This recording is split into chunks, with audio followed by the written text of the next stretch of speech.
새해를 시작하면서 우리는 비전의 사람이라고 하는 귀한 말씀을 여러분들과 함께 나누었고요.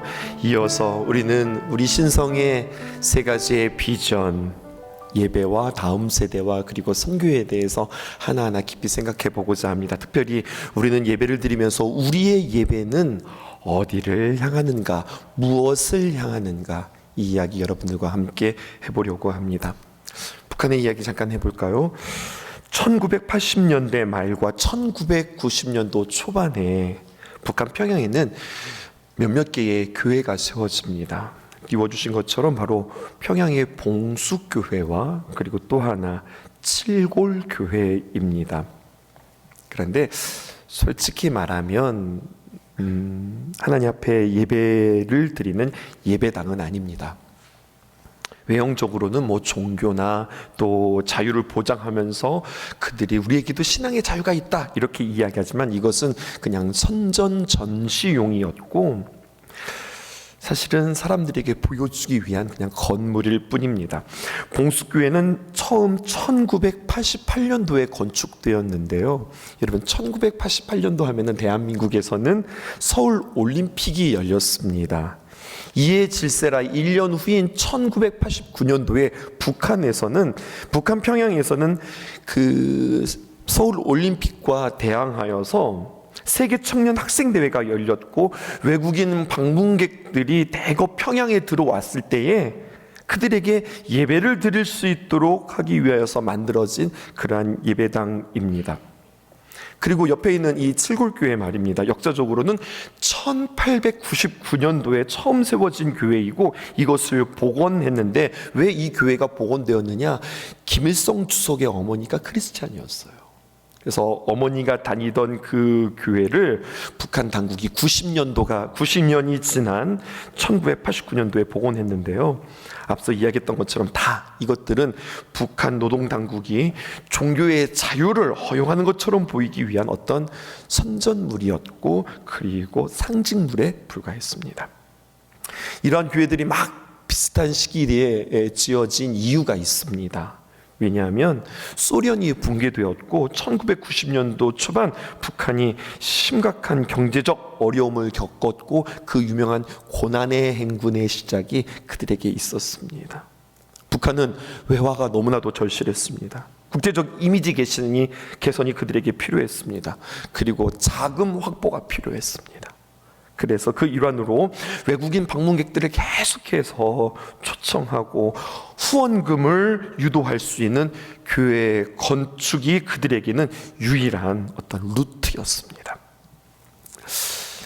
나름대로 좀 성공한 듯 했습니다. 1994년도 그 유명한 전도자 빌리 그레함 목사님이 평양을 방문하고 봉수교회에서 부흥회가 열렸습니다. 그리고 그때 많은 사람들이 동원되었고 동원된 사람들은 마치 우리는 오래전부터 신앙생활 했던 사람인 양 그들은 모여서 연기했습니다. 찬양단도 있었고요. 그리고 기도자도 있었고 성도들도 있었고 여러 가지 많은 모습들이 있었지만 사실은 다 연기였습니다. 또한 빌리 그레함 목사님이 그 김일성 주석에게 성경을 선물한 일도 있었는데요. 왜 이렇게 북한에서 부흥회를 열도록 허락하고 그리고 이 모든 것들에 대해서 호의적이었을까요? 이유는 단 한 가지입니다. 북한도 종교의 자유가 있는 나라다라고 하는 것들을 그들에게 선전하기 위하였고 모두가 다 외교적 전략으로 대외 원조를 받기 위한 하나의 일환이었다고요. 여기까지가 팩트입니다. 이러한 이야기로 영화 하나가 만들어졌습니다. 지난 2025년도 12월 31일 우리가 한 해를 하나님 앞에 마무리하면서 송구영신 예배 드리는 그날에 영화관 한편에서는 영화가 하나 조용히 개봉되었는데요. 여러분 이미 보셨을까요? 신의 악단이라고 하는 영화입니다. 앞으로 이 영화를 보실 여러분들 위해서 자세하게 설명해 드리지는 않겠지만 여러분 큰 줄기만 여러분들에게 소개할게요. 오늘 말씀과 연관이 있어서 그렇습니다. 이 영화에는 사실을 바탕으로 만든 영화예요. 그런데 두 명의 남자 주인공이 있습니다. 그 중에 한 사람의 이름이 박교순입니다. 이름부터 예사롭지 않죠. 교순 거꾸로 해보세요. 네, 순교인 거예요. 저는 이걸 발견했어요. 그는 군인이었습니다. 북한 인민군 계급의 소좌라고 하면은 우리나라 군인으로는요 소령에 해당되어지는 그러한 계급으로 절대 낮은 계급이 아닙니다. 그는 국가보위성 흐리마는 보위부 수석이었습니다. 잘 모르시겠죠? 이런 거예요. 한마디로 말하면 반동 분자를 이렇게 색출하는 그러한 일을 그가 임무로 맡고 있었습니다. 북한의 정권에 반기를 든다든지 금지된 행동을 한다든지 예배를 포함해서 특별히 지하교회 성도들을 찾아내고 또 탈북민들을 사전에 색출하는 그러한 체포의 임무를 맡게 되어지는 겁니다. 그런데 어느 날 그에게 뜬금없는 임무 한 가지가 내려지는 겁니다. 그건 바로 뭐냐?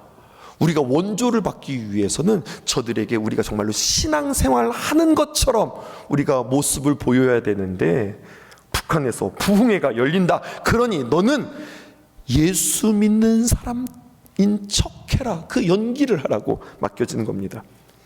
이 말이 무슨 말이냐면 당시 북한은 대북 제재로 인하여서 국제사회로부터 들어오던 자금줄이 거의 막힌 상태였습니다. 말 그대로 외화가 끊긴 상태였어요. 그런데 단 하나의 기회가 생겼습니다. 헝가리의 NGO 단체에서 그들에게 무려 2억 달러라고 하는 그러한 지원을 제안한 거예요. 하지만 조건이 있었어요. 무슨 조건이냐? 북한에서도 실제 신앙 공동체가 있다고, 너희들에게 종교의 자유가 있다고 그렇게 이야기하는데 그것 좀 보여줘. 그 존재한다는 것을 우리에게 보여주면 우리가 확실하게 지원하겠다. 그래서 발등에 불이 떨어진 겁니다. 진짜 교인처럼 연기해라. 형식이 아니라 혼신을 다해서 누가 봐도 진짜처럼 해라. 박 교수의 입장에서는 황당한 명령이었죠. 평생 지하 교인들을 잡아갔던 그 사람인데 이제는 지하 교인인 척 해야 되는 상황입니다. 하지만 당의 결정에는 반드시 따라야죠. 거절할 수 없었습니다. 이 일만 잘 되면 그는 소좌에서 중좌로, 그러니까 중령이나 대령쯤 올라가는 거예요. 뿐만 아니라 그에게는 지금 여자친구가 있는데 이 진급만 잘하면 나 이제 결혼할 수 있겠다라고 하는 생각에 그 당의 명령을 받아들입니다. 먼저 찬양하는 척합니다. 은혜 받는 척, 기도하는 척, 진짜처럼 보이기 위해서 이 사람들이 모여서 연습을 더합니다. 근데 아무리 봐도 뭔가 이게 진정성이 없는 거예요. 그래서 어떻게 할까 생각하다가 심지어 대한민국 기독교 방송국 C채널을 그들이 몰래 그 자료들을 입수합니다. 그래서 대한민국에서 불려지는 그러한 찬양들, 또 복음성가를 연구하고 부르고 또 부릅니다. 형식만으로 부족하다고 생각했습니다. 각각 기도를 시켜봅니다. 야, 남한에서는 이렇게 기도하지 않는다. 그러면서 통성기도 시키고 주여 삼창 부르게 하고 그러면서 그들의 연기를 더하죠. 그래도 뭔가 진정성이 안 나오는 거예요. 뭐가 문제일까? 아하, 문제가 있구나. 성경 통독이다. 오늘부터 성경 통독이다. 그러면서 그들이 모여서 성경 통독도 합니다. 신년 축복성의 모습, 저들은 어떻게 집회하는지 비디오로 잘 관찰하고 통성기도로 부르짖는 장면, 눈물 흘리는 모습들 하나하나 따라하고 연기하고 또 연구합니다. 무엇이에요? 가짜가 진짜처럼 보이기 위해서, 연기가 실제처럼 보이기 위해서 그들은 완벽한 예배, 이거 예배네 라고 한 것들을 만들기 위해서 부단히 애를 씁니다. 목표는 딱 한 가지, 2억 달러 얻기 위해서. 그런데 이 영화는 관객들에게 질문합니다. 과연 이것이 끝까지 연기로 남을까? 그들이 본의 아니게 찬송 부르고 기도하는 척하고 말씀을 읽고 뭔가 형식을 계속해서 반복하는데 그들에게 일어나지 말아야 할 일들이 일어납니다. 그게 어떤 일일까요? 영화 예고편 잠깐 보겠습니다.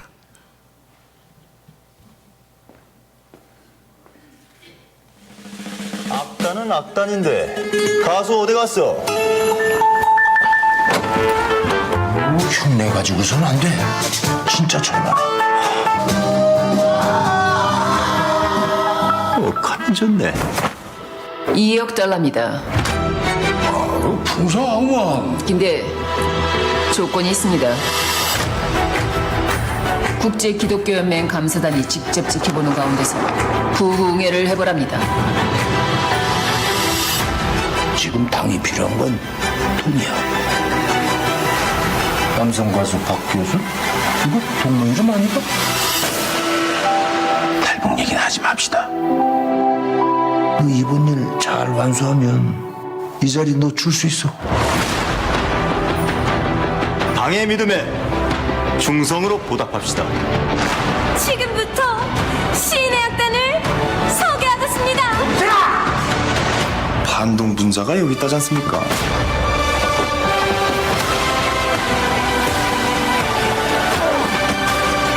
이 답답한 가슴이 뻥 뚫리는 것 같은 게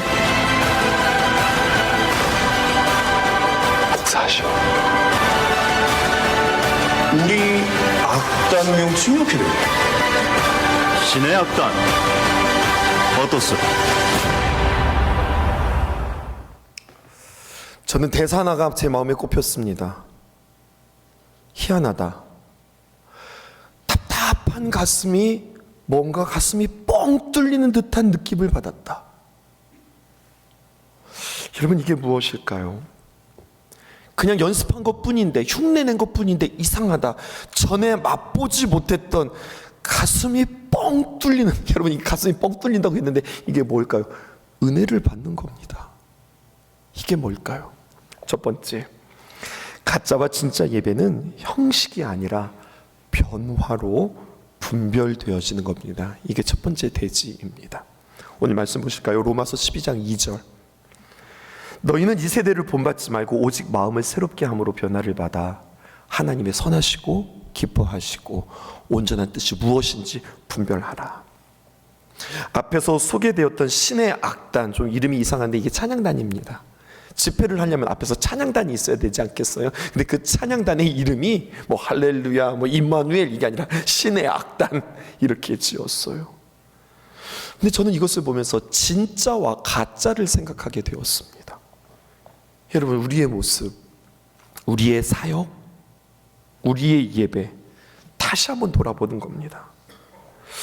진짜 교회가 있고, 그리고 진짜 교회를 흉내내는 가짜 교회가 있고, 진심으로 예배드리는 성도가 있고, 그냥 예배를 흉내내고 그냥 나 예수님이 있는 사람이네 라고 그냥 그렇게 그냥 이 자리만 데우는 그러한 사람들이 있을 텐데, 여러분, 이걸 어떻게 구분할 수 있을까요? 이 사람 진짜다, 이 사람 아닌데, 이걸 어떻게 우리가 구분할 수 있을까요? 물론 우리가 함부로 판단할 수는 없지만 오늘 성경에 답이 있습니다. 오늘 가짜와 진짜 차이는 무엇에 있습니까? 성경 구절 다시 한번 띄워주실까요? 2절입니다. 마음을 새롭게 함으로 변화를 받아. 여러분, 변화를 통하여서 진짜다 가짜다가 구별이 되어지는 거예요.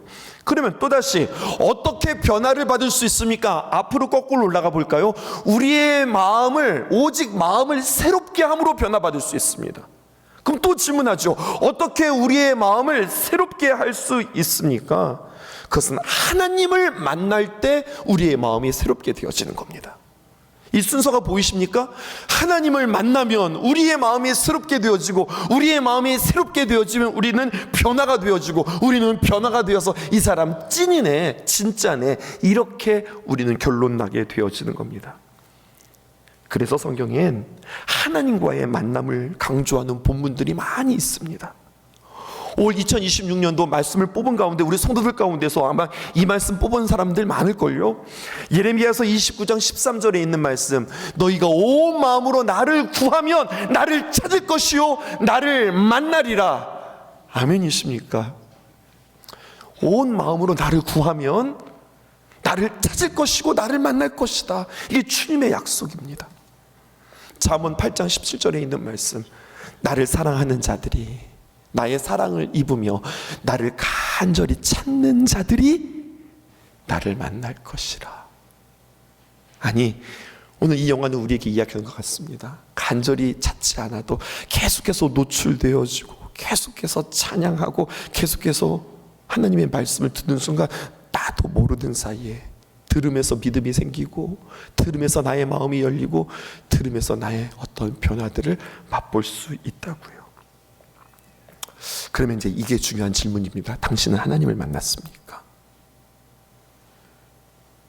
하나님을 인격적으로 만났습니까? 하나님을 인격적으로 만난다는 것은 무엇일까요? 두 번째, 마음의 새로움은 다짐이 아니라 하나님과의 만남에서 시작된다라고 했는데, 그럼 그 하나님의 만남 무엇일까요? 학생들에게 수련회나 아니면 집회를 통하여 이렇게 신년 축복성회가 되어지면 우리는 꼭 약속합니다. 성도님들, 또 우리 애들한테, 얘들아 우리 하나님 만나자, 그렇게 이야기해요. 그럼 아멘입니다. 하나님 만나겠습니다. 열심히 하겠습니다. 그런 각오들이 우리에게 있죠. 그런데 조금 더 구체적으로 하나님을 만난다는 게 뭘까요? 내가 하나님을 만나는 것을 어떻게 알 수 있을까요?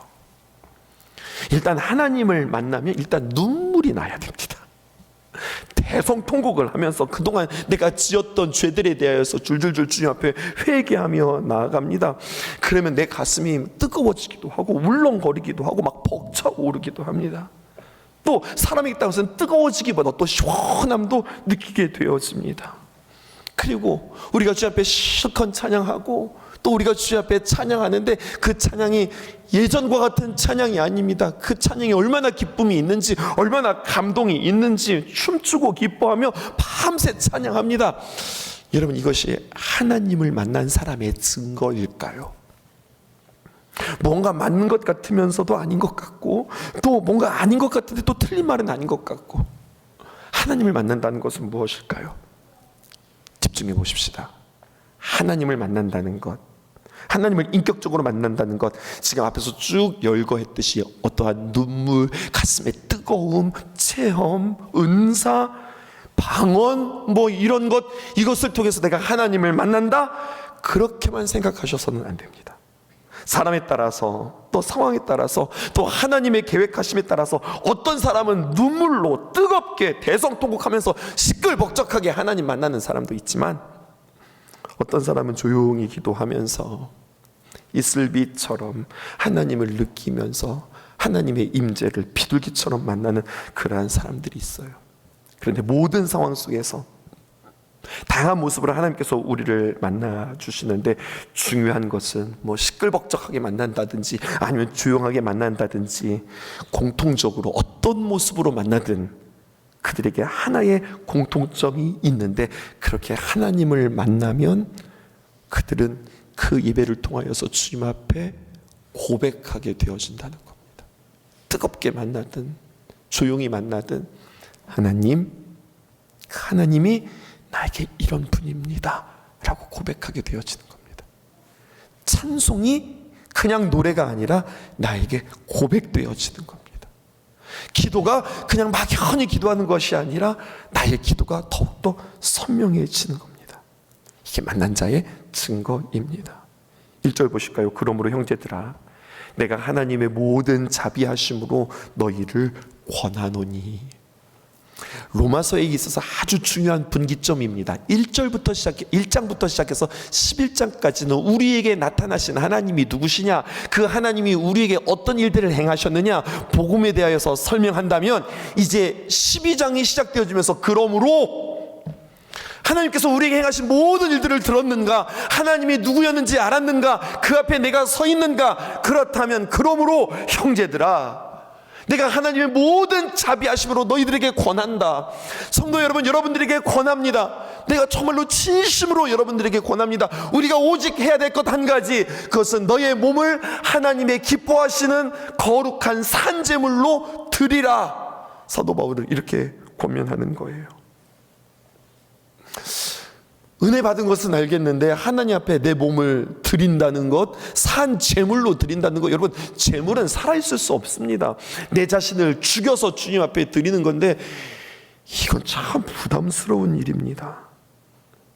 누구도 시키지 않았지만 이건 참 우리의 마음 가운데 어려운 일입니다. 그런데 성경은 우리에게 뭐라고 이야기하냐, 하나님을 만나면 이것이 우리에게 부담으로, 그렇게 하나님 앞에 드려야 되나, 이것이 아니라 그 입에서 터져 나오는 마음으로 내가 자원해서 하나님 앞에 드려지는 일들이 일어난다는 겁니다. 그래서 마지막입니다. 세 번째, 주님을 만난 사람은 어떻게 되느냐, 기쁨의 헌신을 드린다는 거예요. 이 이야기를 누가복음 18장 18절을 통하여서 부자이며 당시의 관원이었고 어렸을 때부터 하나님의 말씀을 지키려고 노력했던 아주 젊은 청년 하나를 우리에게 보여주면서 이렇게 우리에게 소개합니다.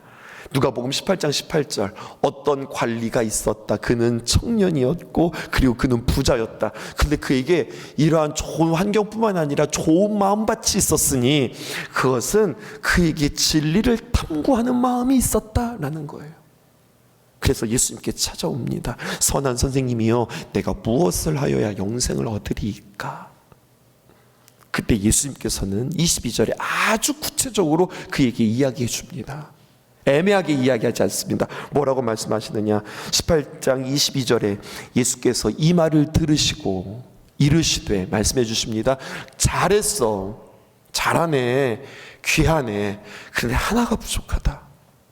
내게 아직도 한 가지 부족한 것이 있으니 내게 있는 것을 다 팔아서 가난한 자들에게 나눠줘라. 그리하면 하늘에서 내가 보아가 있을 것이다. 그리고 와서 나의 제자가 되라. 나를 따르라. 그렇게 이야기하는 거예요. 아주 정확한 이야기를 주님께서 해주셨습니다. 그때 이 부자요 관원이었고 젊은이였던 이 청년이 반응합니다. 어떻게 반응하느냐? 23절입니다. 우리 함께 읽어보실게요. 23절 시작. 그 사람이 큰 부자이므로 이 말씀을 듣고 심히 근심하더라. 주님께서는 그에게 답을 가르쳐줬지만 그 말씀에 순종하지 못합니다. 왜? 부담이 되는 겁니다. 이 이야기는 여기서 끝나지 않습니다. 곧바로 예수님께서 제자들에게 이렇게 가르쳐 주십니다.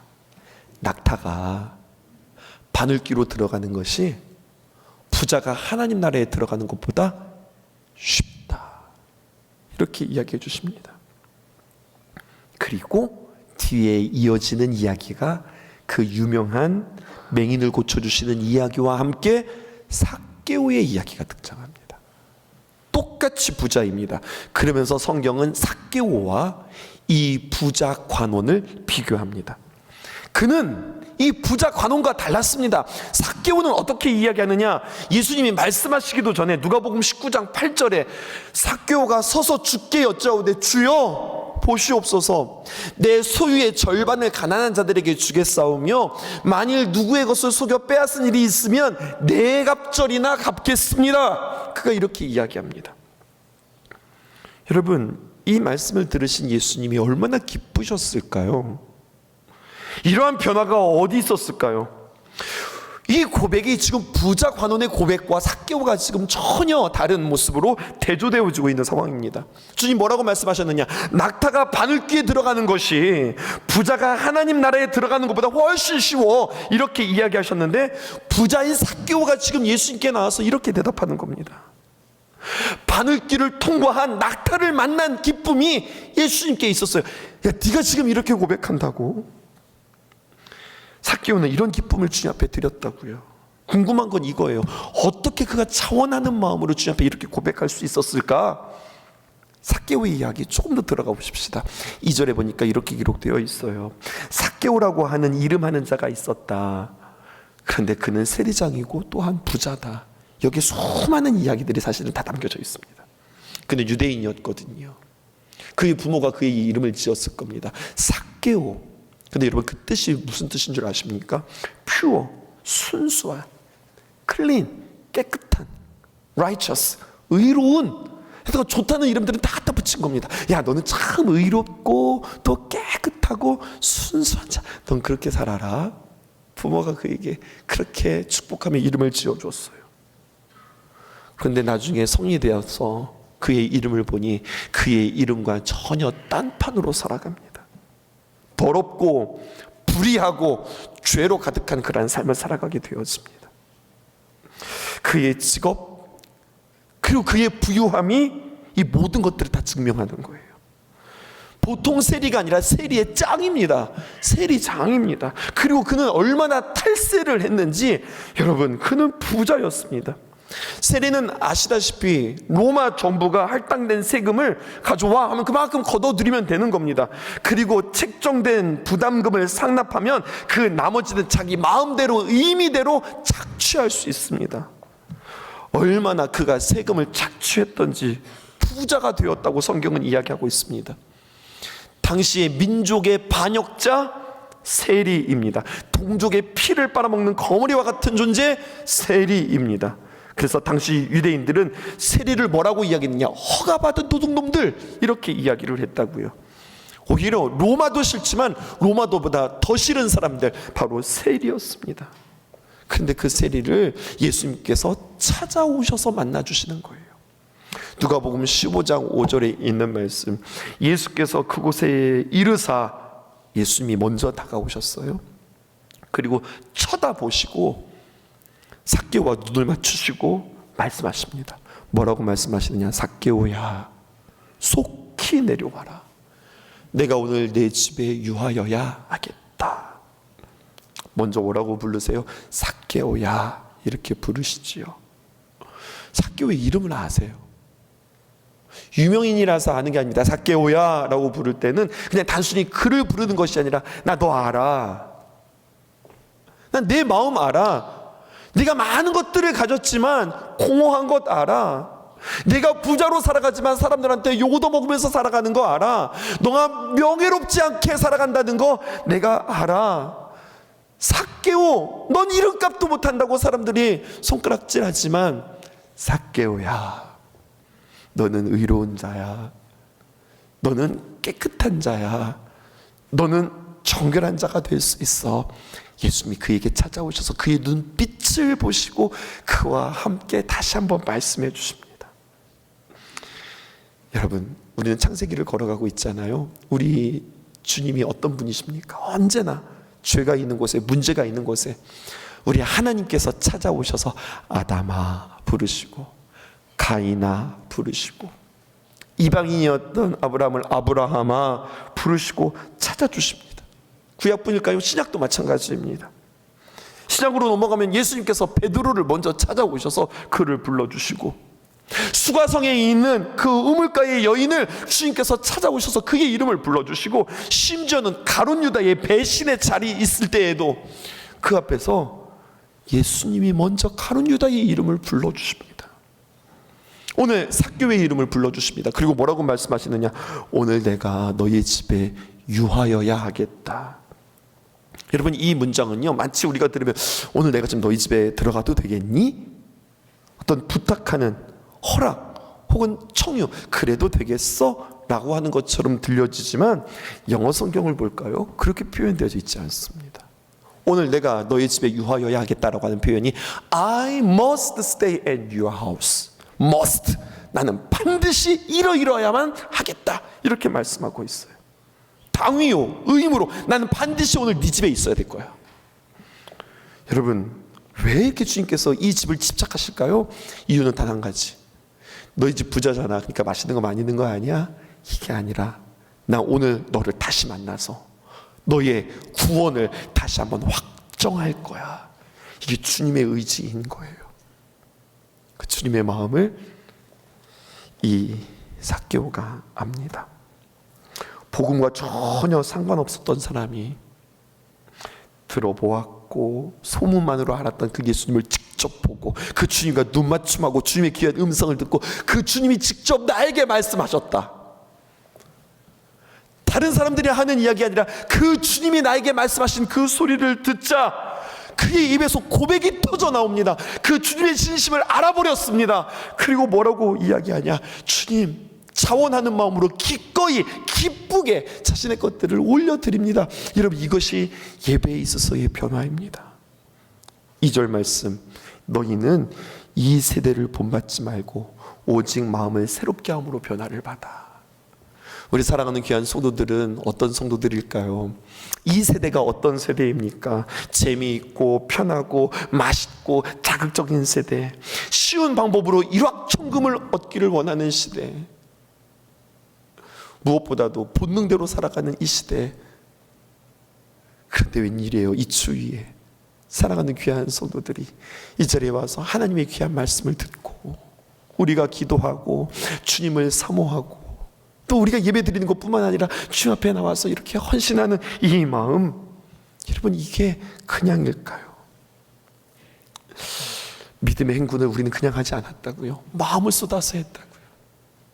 어제 중보기도를 통하여서 여러분들을 위해서 기도할 때 우리는 약 20명의 중보기도 팀들이 정말로 뜨겁게 오늘 예배를 위해서 중보하면서 기도했다고요.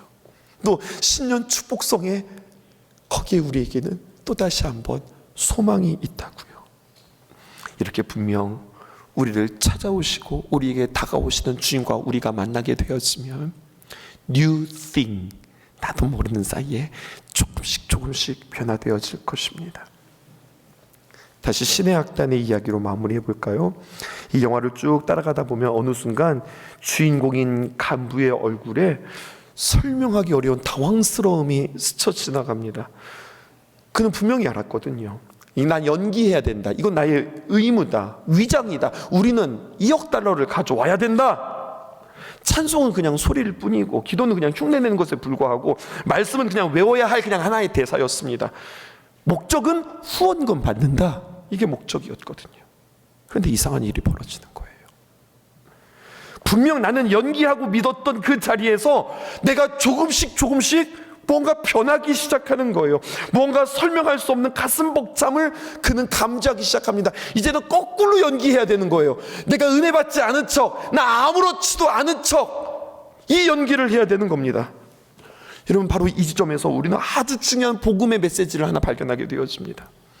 우리는 다 준비되어져 있고, 그리고 우리가 다 마련되었을 때 주님께서 너 준비되었구나, 내가 너 찾아갈게, 이것이 아니라 나 준비되어지지 않았는데 주님께서 먼저 우리에게 찾아오셔서 우리의 마음의 문을 두드리시는 겁니다. 계시록 3장 20절에 있는 말씀, 볼지어다 내가 문 밖에서 서서 두드리오니 누구든지 내 음성을 듣고 문을 열면 내가 그에게로 들어가 그와 더불어 먹고 그는 나와 더불어 먹으리라. 여러분, 이것이 복음의 방식이에요.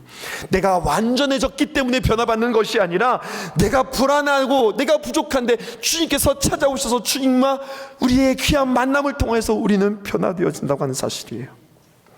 영화에서 보이부 대위 김태성, 이 사람 가짜 찬양단을 만들고 거기에 리더였습니다.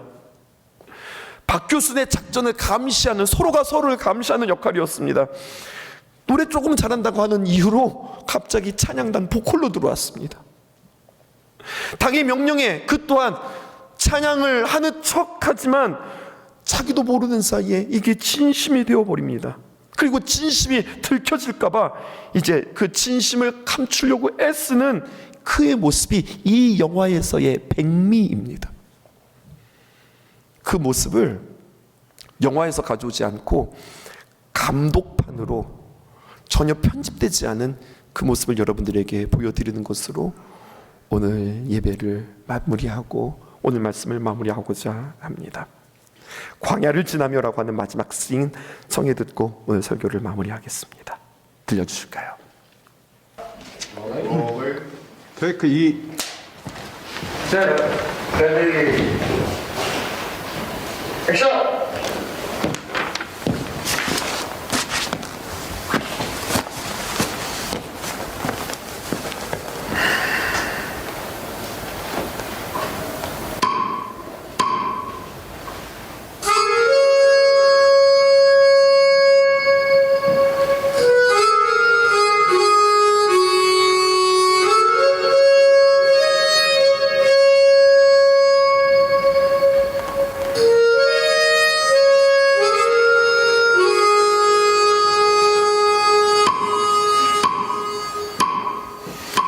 왜 나를 깊은 어둠 속에 홀로 두시는지, 어두운 밤은 왜 그리 길었는지,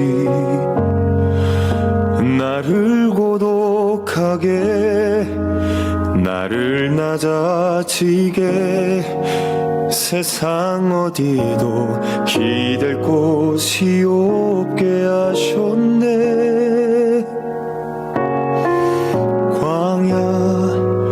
광야에 서 있네.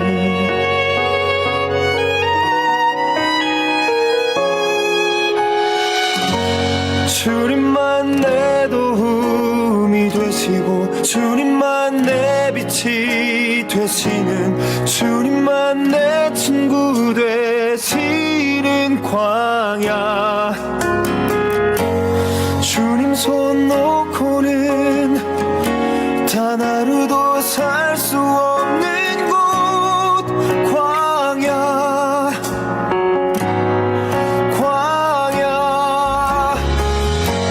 주께서 나를 사용하시려 나를 더 정결케 하시려 나를 택하여 보내신 그곳 광야 성령이 내 영을 다시 태어나게 하는 곳 광야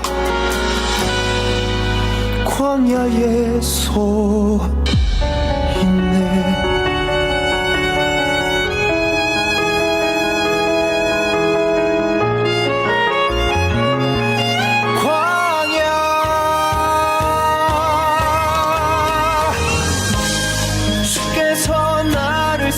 사용하시려 나를 더 정결케 하시려 나를 택하여 보내신 그곳 광야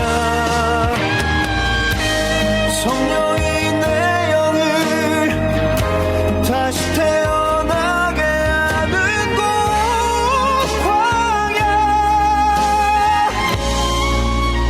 광야에서 힘내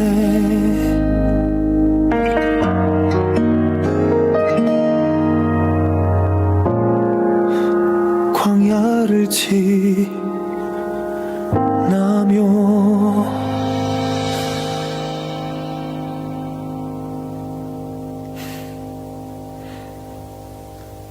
자기도 모르는 사이에 너무 진심으로 불러버린 거죠. 그래서 얼른 정신을 차리고 자기 본연의 자리로 돌아오는 이 모습 감출 수 없습니다. 주님을 찬양하고 복음을 만나고 그것을 고백하기에 감출 수 없습니다. 성도들과 함께 오늘 이 영화 여러분들에게 소개하면서 꼭 속도원들과 함께 꼭 같이 볼 수 있는 귀한 시간들 한번 마련해 보았으면 좋겠고요. 또 북한의 이야기들을 여러분들과 함께 나누면서 우리가 예배할 수 있고 마음껏 찬양할 수 있고 마음껏 부르짖으며 기도할 수 있는 것이 우리에게 얼마나 감사한 일인가. 나는 주님 앞에 어떤 예배자였는가? 나 진짜인가? 우리의 예배는 무엇을 향하고 있는가? 나의 연주는, 또 우리의 찬양은, 우리의 기도는 무엇인가? 다시 한번 우리가 생각해 볼 수 있는 너무나도 귀한 기회인 것 같아요. 신년 축복성회 매년마다 진행되어지는 이것이 우리에게는 또 한 번의 연례 행사가 아니라 나에게 유일한 주님을 만나고 내가 그래서 주님 앞에서 우리의 마음들이 변화되어지고 그렇게 주님 앞에 영광 돌려드리는 귀한 삶으로 우리의 예배는 그 방향으로 집중한다. 내가 주님 앞에 힘 얻어 2026년도 승리하면서 살아가는 귀한 여러분들 되어지기를 축복하며 이 귀한 찬양과 기도와 예배 자리로 여러분들을 다시 한번 초청합니다. 기도하겠습니다.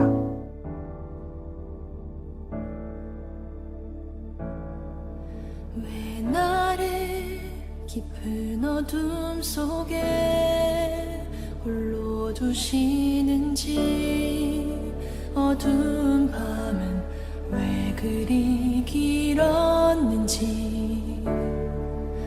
나를 고독하게 나를 낮아지게 세상 어디도 기댈 곳이 없게 하셨네.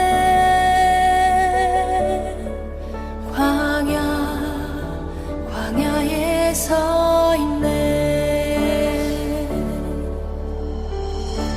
주님만 내 도움이 되시고 주님만 내 빛이 되시는 주님만 내 친구 되시는 광야 주님 손 놓고는 단 하루도 살 수 없는 곳 광야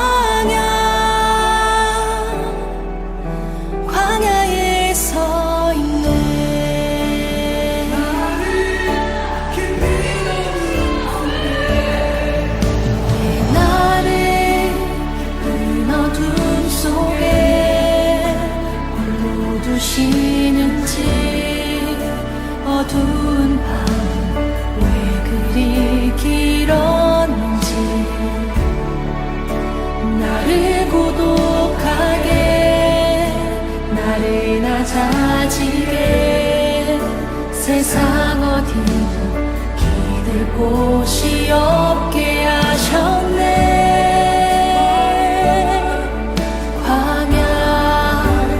광야에 서 있네. 주님만 내 도움이 되시고 주님만 내 빛이 되시니 주님만 내 친구 되시는 광야. 주님 손 놓고는 단 하루도 살 수 없는 곳. 광야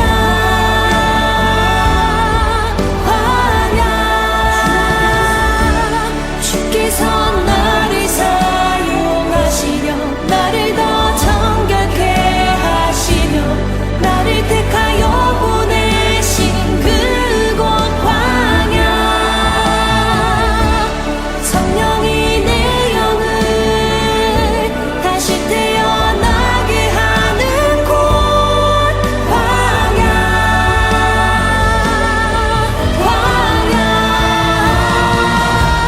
주님만 내 도움이 되시고 주님만 내 빛이 되시는 주님만 내 친구 되시는 광야. 주님 손 놓고는 단 하루도 살 수 없는 곳.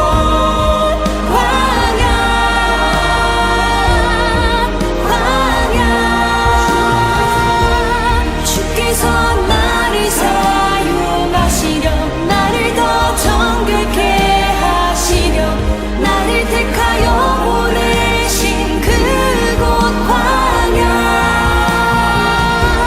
성령이 내 영을 다시 태어나게 하는 곳.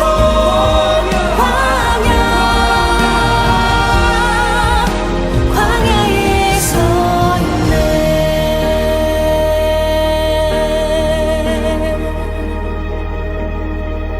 내 작은 산이 깨지고 높아지려 했던